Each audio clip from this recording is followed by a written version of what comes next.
Materi, sumber hukum. MK Pengantar Hukum Indonesia. Pada pertemuan ini kita akan membahas salah satu konsep paling mendasar dalam ilmu hukum, yaitu sumber hukum.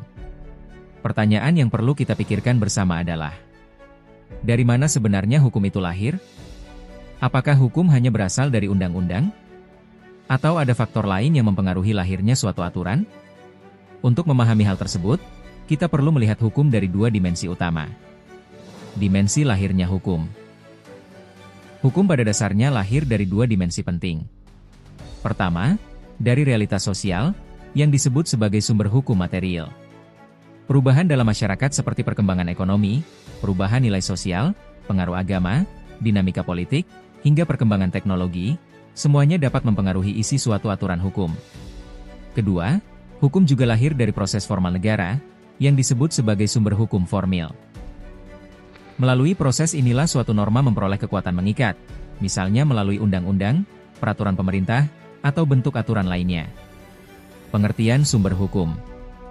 Secara umum, sumber hukum dapat dipahami sebagai segala sesuatu yang melahirkan hukum, tempat di mana norma hukum dapat ditemukan, serta faktor-faktor yang mempengaruhi isi suatu aturan hukum. Dengan kata lain, sumber hukum menjelaskan bagaimana suatu norma bisa muncul dan menjadi hukum yang berlaku dalam masyarakat. Klasifikasi sumber hukum. Dalam kajian ilmu hukum, sumber hukum secara umum dibagi menjadi dua kategori besar, yaitu sumber hukum material, sumber hukum formil. Sebagai contoh, ketika pemerintah menaikkan batas usia perkawinan dalam undang-undang, kita bisa bertanya, mengapa aturan itu diubah? Faktor apa yang mempengaruhi perubahan tersebut? Pertanyaan tersebut berkaitan dengan sumber hukum material. Namun jika suatu aturan sudah lama dibahas dalam masyarakat tetapi belum disahkan menjadi undang-undang, kita juga perlu bertanya, apakah aturan tersebut sudah mengikat secara hukum? Pertanyaan ini berkaitan dengan sumber hukum formil. Sumber hukum material.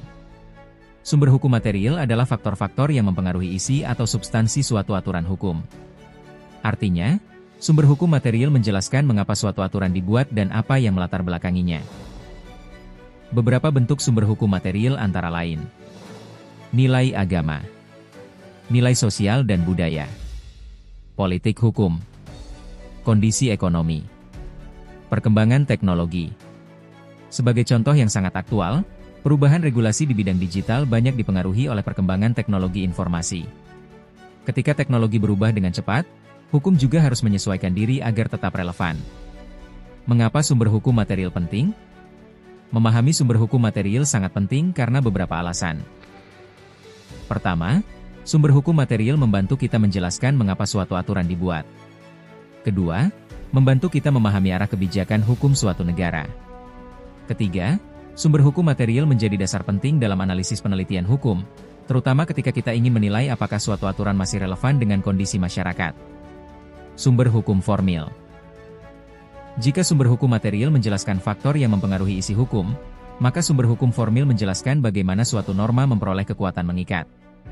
Dengan kata lain, sumber hukum formil adalah bentuk atau cara suatu norma menjadi hukum yang berlaku secara resmi. Bentuk sumber hukum formil.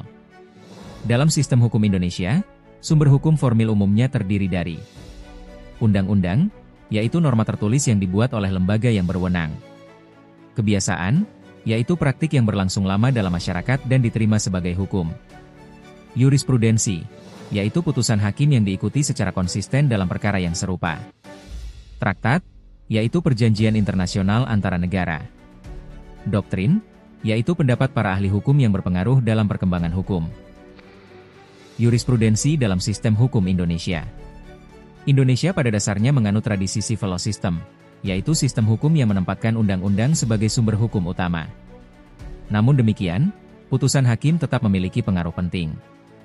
Dalam praktiknya, jurisprudensi sering digunakan untuk mengisi kekosongan hukum, memberikan interpretasi terhadap undang-undang, menjadi referensi bagi hakim dalam memutus perkara yang serupa.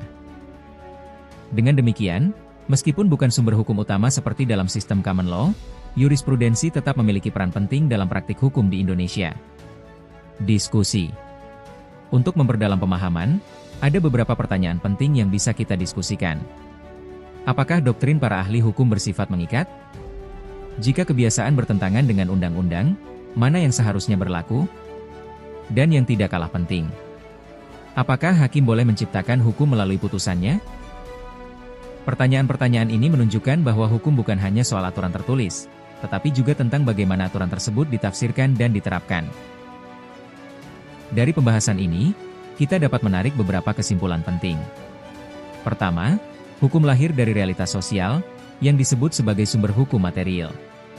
Kedua, suatu norma menjadi mengikat karena memiliki bentuk resmi, yang disebut sebagai sumber hukum formil. Ketiga, undang-undang bukan satu-satunya sumber hukum, karena masih ada kebiasaan, jurisprudensi, traktat, dan doktrin. Keempat, memahami sumber hukum merupakan dasar penting dalam analisis hukum, terutama bagi mahasiswa hukum yang akan melakukan penelitian dan kajian akademik. Jangan lupa wajib subscribe, like and share agar manfaat semakin melekat.